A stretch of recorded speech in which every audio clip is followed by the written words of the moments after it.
뽕보로뽕봉 봉봉봉.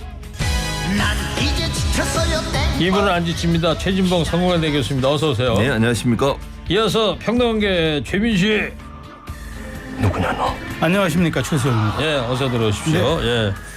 지난번에 어떤 제 지인을 만났는데 이 코너를 자주 듣는데요. 네. 그래서 두 분이 끝나고도 이렇게 싸우냐고.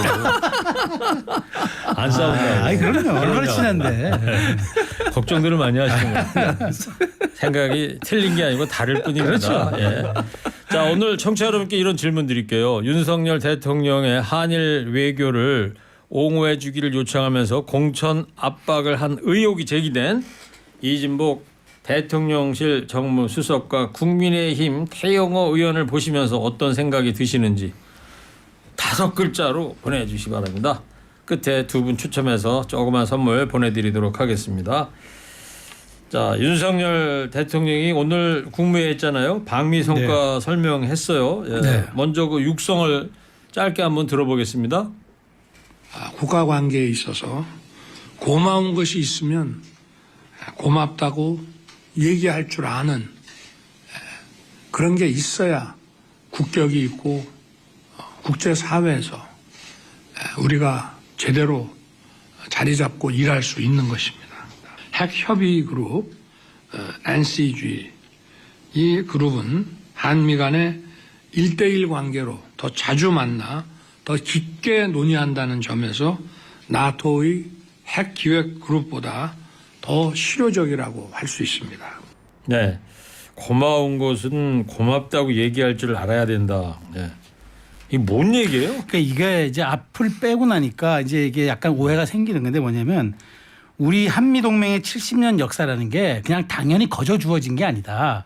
우리가 전란의 폐허위에서 정말 우리가 참혹했을 때 그때 미국이라는 국가가 우리랑 함께 해줬기 때문에 비로소 우리가 상처와 폐허를 극복하고 지금의 번영을 이룰 수 있었다. 그런 점은 고마워하지 해야 되지 않느냐. 그런 것은 고마워할 것은 고마워해야 된다. 우리 올해가 한미동맹 70주년이니까 이제 이 내용이에요. 그러니까 앞뒤를 다 잘라서 얘기하면은 이게 뭔가 약간 좀 뜬금없을 수 있지만 앞뒤를 붙여놓고 보면은 전 대통령으로서 국빈 방문 다녀온 사람으로서 충분히 할 수 있는 얘기라고 생각합니다. 네. 네.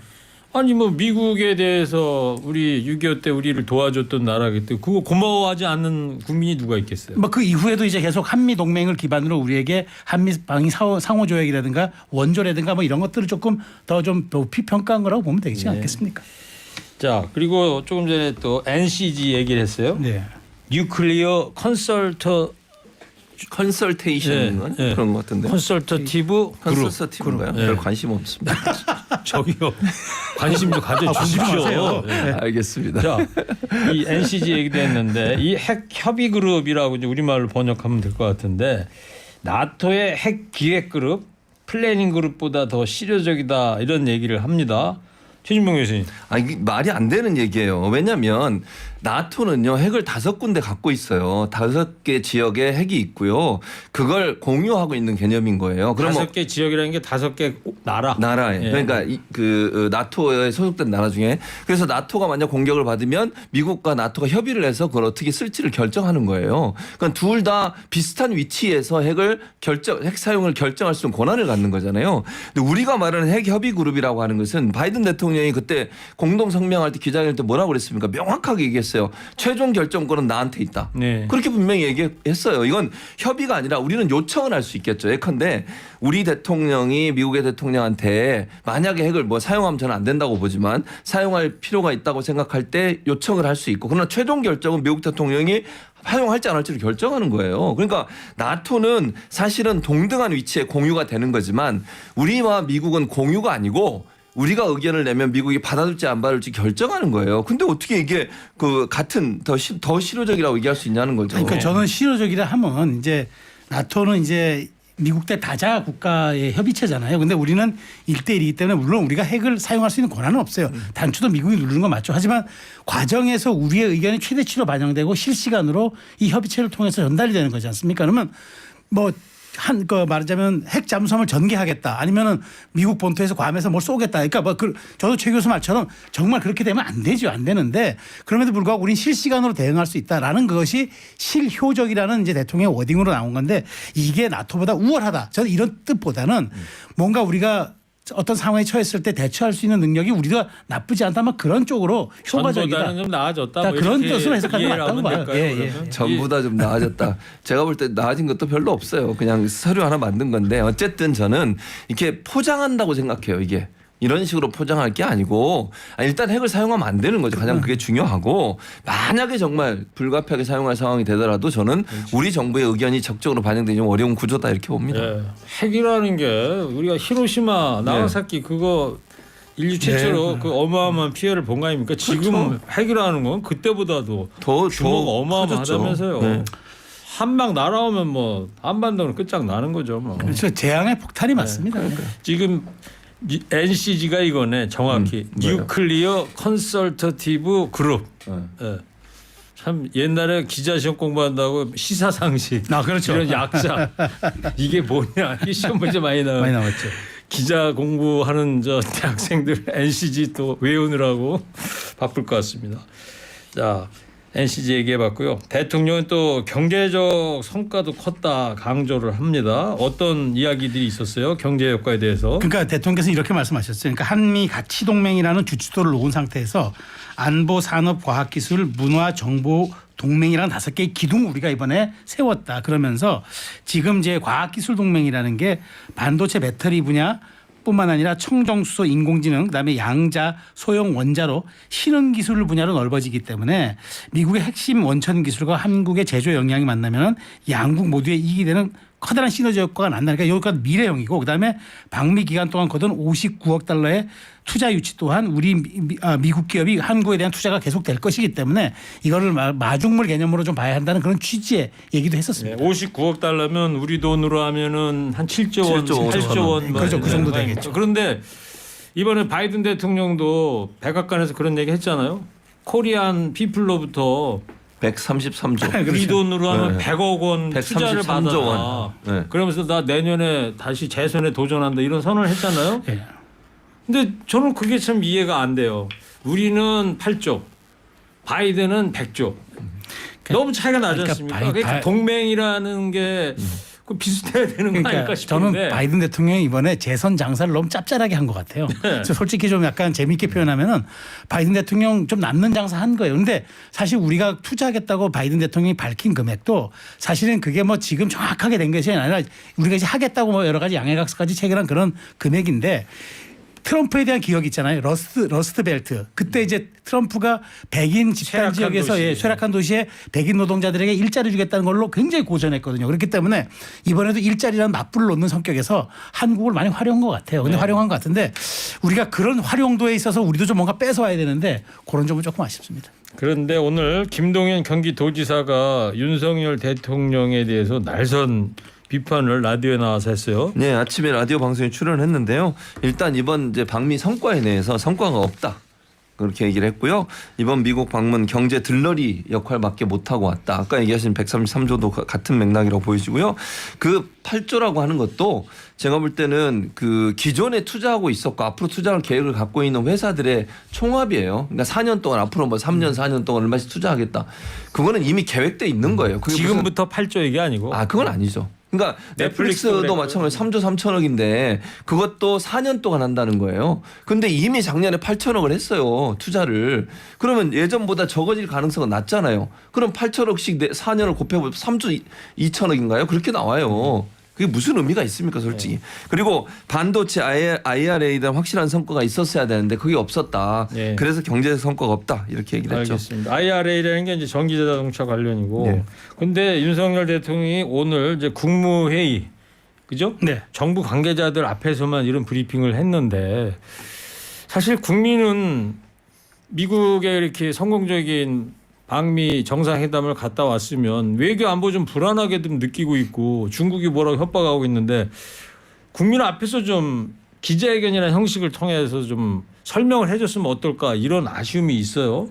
야당은 또 이번에 초청도 못 받았고 말이죠. 그래서 말씀하신 대로 뭐 대국민 기자 간담회라든가 이런 형식을 통해서 좀 했으면 저도 좋았을 수 있는데 뭐 그게 아니라 그러면 최소한 저는 국회의장단이라든가 그 과거 관례처럼 야당 대표들도 초대해가지고 이렇게 설명회 형식으로 하잖아요. 그러면 이게 말하자면 국회에 돌아가면은 대통령이 이런 얘기를 했더라 하면서 굉장히 좀 말하자면 설득력 있게 이렇게 전달되는 과정을 거치는데 이번에 여당 지도부만 불렀어요. 근데 저는 제 생각인데 조만간 야당 원내대표단하고 상임위원장단 부를 가능성이 좀 있다. 저는 이렇게 관측합니다. 참고로 제가 1998년에 네. 총리실 출입할 때였는데요. 네. 그때 김대중 대통령이 유럽 방문을 하고 돌아오는데 성남 비행장에서 청와대 출입 기자들은 같은 비행기를 타고 오니까 왔죠. 네. 기자회견을 참석을 못 하잖아요. 네. 그래서 총리실 기자들이 이제 대신 나가서 질문을 했던 경우가 있었어요. 그래서 그거를 전국에 대통령이 돌아와서 국민들한테 설명하는 기자회견 그런 자리를 갖곤 했는데 이런 점이 좀 저 개인적으로 좀 아쉽다는 생각이 들고요.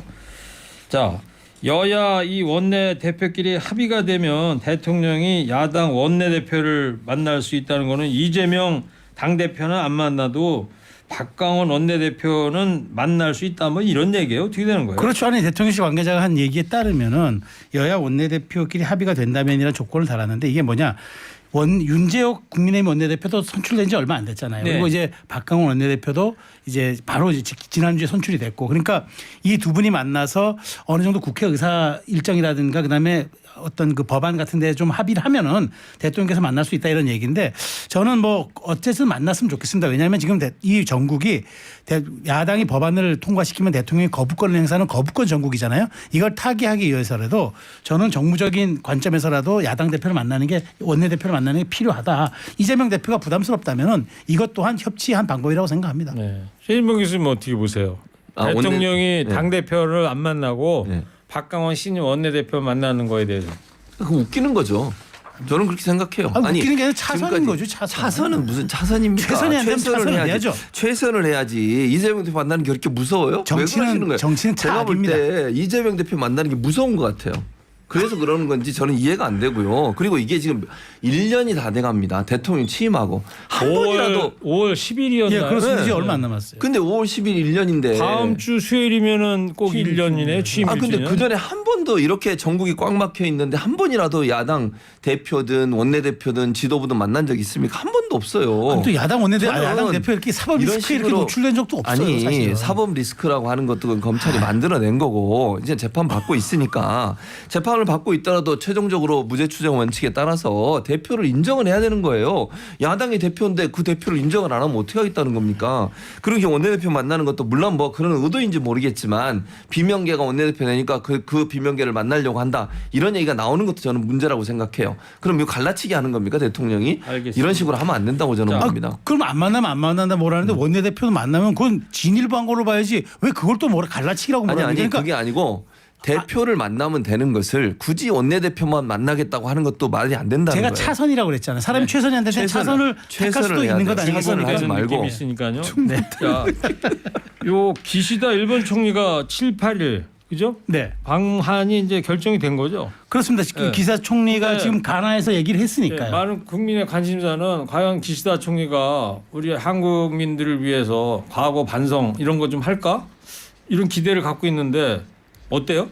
어떨 것 같아요? 저는 이제 모르겠지만. 그러니까 저는 이제 일본 기류가 두 가지가 있다고 봐요. 하나는 강성 매파들은 기시다 총리가 답방해 주는 것만으로도 우리가 성의 보인 것 아니냐 이런 기류가 있다는데 그렇게 지금 일본 좀 그 전반적 기류는 그게 아닌 것 같고 어느 정도 그래도 정상에 가는데 선물을 들고 와야 되지 않느냐 이런 게 있다는데 그게 과거사일지 경제 현안일지 그건 조금 모르겠습니다. 저는요 아무것도 안 합니다. 사과도 안 하고요.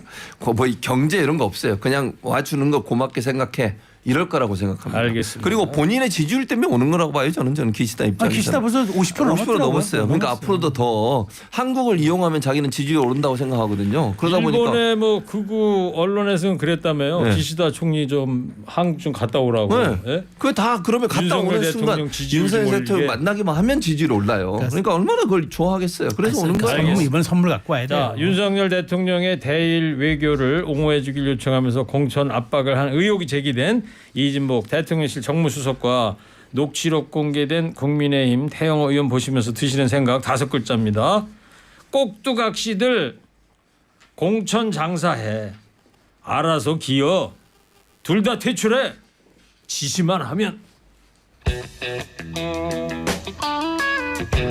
자, 지금 청취자 의견 5글자로도 소개를 해드렸는데, 자, 요 얘기 좀 해봅시다. 네. 최시영 평론가님. 네네. 이거 어떻게 된 거예요, 그래? 아 그러니까 이게 이제 태영호 의원이 보좌진들하고 이제 저녁 회의하는 자리에서 뭐 내가 뭐 이진복 수석을 만났더니 뭐 지금 그러니까 뭐 이렇게 만난 거예요. 이진복 수석이 국회를 찾아온 거예요. 아니면 태영호 의원이 대통령실 정무수석 방을 간 거예요. 어떻게 된 거예요? 그래서 그 정확히 모르겠어요. 정확히는 안 했었어요. 나오죠. 예, 정확히는 안 나와요. 이게 그러니까 어제 MBC 뉴스데스크가 이제 특종 보도한 거기 때문에 예. 예.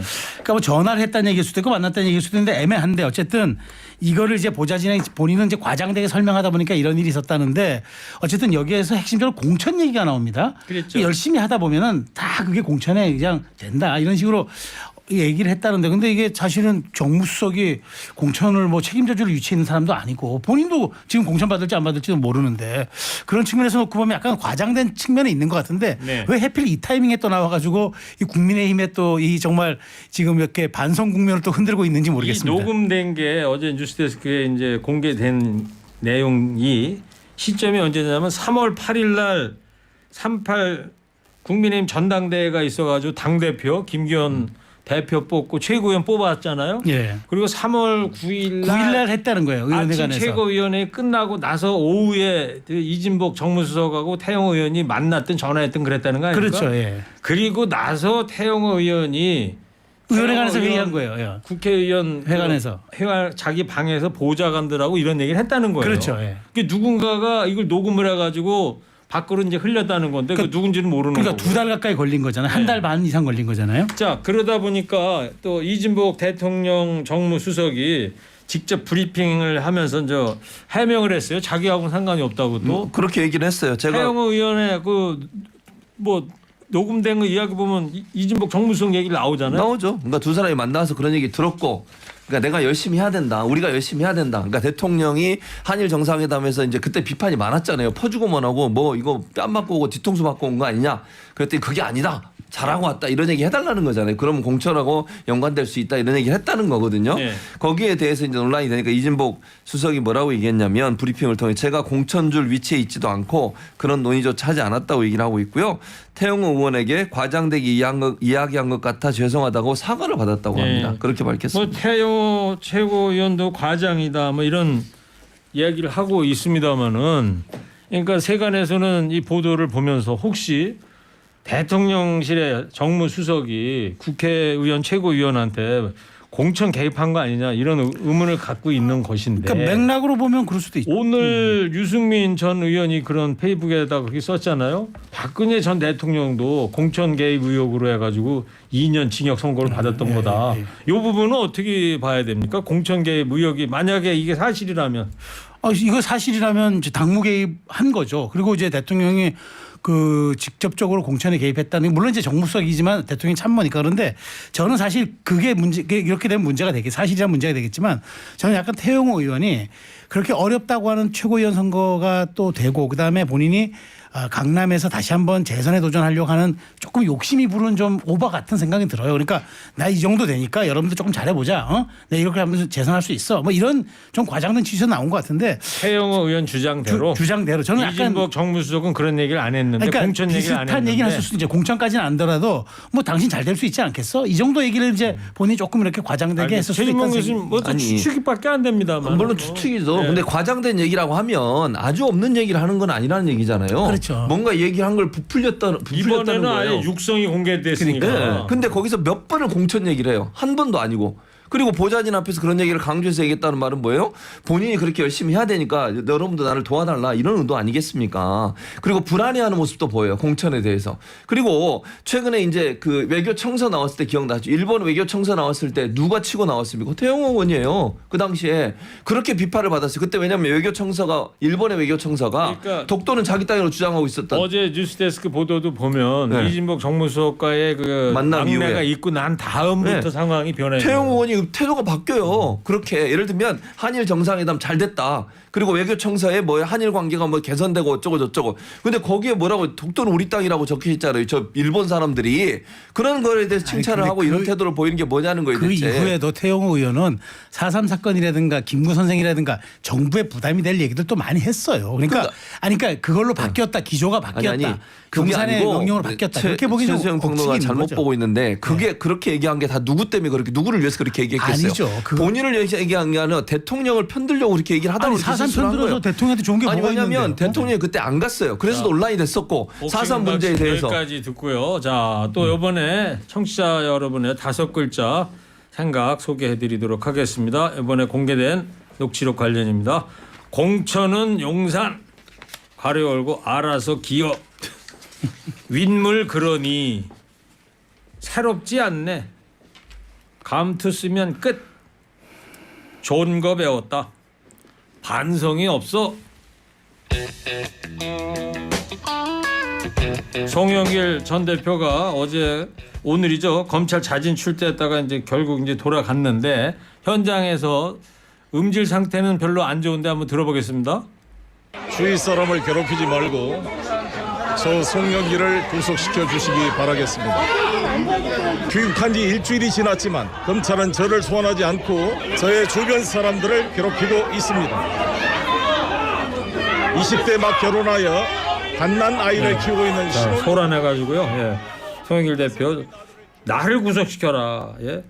자, 자진 출두를 했습니다만 되돌아올 거는 이제 분명히 알고 자진 출두를 했는데 어떤 이 배경이었다고 보시는지요, 최수영 변호사님? 저는 그 나중에 그 구속영장이 청구될 때를 대비해서 나는 이렇게 적극적으로 선제적으로 소명했는데 내가 구속시킬까 뭐겠냐. 거꾸로 구속시켜달라 했지만 저는 구속시키지 않고 시키지 말고 나를 불구속 상태에서 재판받게 해달라는 그 뜻이라고 봐요. 그러니까 내가 이렇게 다 협조하려고 했는데 검찰이 안 해준 거다. 그러니까 나는 도주의 위험이 없는 없다. 사람이다. 나는 스스로 가서 구속시켜달라는 사람이다.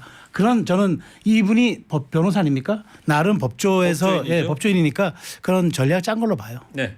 저는 그 두 가지 의미가 있다고 보면 첫째는요. 국민 앞에 나와서 얘기할 수 있는 기회를 또 갖는 거죠. 그게 의미가 있다고 보고 두 번째는 검찰에 대한 압박 수단이라고 생각해요. 그게 무슨 말이냐면 지금 이 송영길 전 대표가 와서 했던 얘기를 보면 주변 사람들 다 털고 있다. 그러면서 별건 수사하고 있다는 주장을 했어요. 물론 그게 맞는지 안 맞는지 모르겠습니다. 그러니까 현재 사안에 대해서 이건 아주 단순한 사안이잖아요. 돈 봉투를 줬다. 누가 받은 사람 누구 준 사람 뭐다. 이거 찾으면 되는 거를 이렇게 시간을 오래 끄는 것은 이걸로 문제를 삼을 게 없으니까 그 압수수색한 물건 중에 별건 찾아가지고 별건을 수사하려고 하는 거 아니냐. 이걸 알리기 위한 하나의 뭐랄까요. 뭐 방법이랄까요. 이런 방법이라고 저는 생각합니다. 여기까지. 예. 아니 뭐 별건 수사 아니죠. 사실은 연구소 조사 압수수색한 거는 혐의가 있으니까 압수수색한 건데 법원이 영장 괜히 발부해 줬겠어요? 아니 별건 수사를 한다는 의혹이 있다고 주장을 하는 거예요. 네. 송영길 전 대표는. 여기까지 듣겠습니다. 자, 두 분도 한 줄 평해 주세요. 해영호 의원 녹취록 관련해서 자, 먼저 최진봉 교수님 5글자 3, 해주세요. 2, 1. 검찰에게 말합니다. 당장 수사해. 너는 계획이 다 있구나. 칭찬인지. 예. 네. 자, 최수영 평론가 해주세요. 3, 2, 1. 적당히 해요. 새로운 걸 뭘 적당히 해요. 아니 내가 누구 보고 주어가 그러니까. 누굽니까? 누구한테 이거? 적당히 하라는 거 누구한테. 아이, 주어 알아서 생각하세요. 효과음은 그냥 막 골라댑니다. 시간이 없어가지고. 자, 9327 3779 두 분 작은 선물 보내드리고요. 문자 참여해주신 모든 여러분 감사합니다. 정치 파벌마 최수영 평론가 최진봉 교수였습니다. 두 분 고맙습니다. 감사합니다. 탈북 가수 김혜영이 부릅니다. 휘파람. 어젯밤에도 불었네 휘파람 휘파람 벌써 몇 달째 불었네 휘파람 휘파람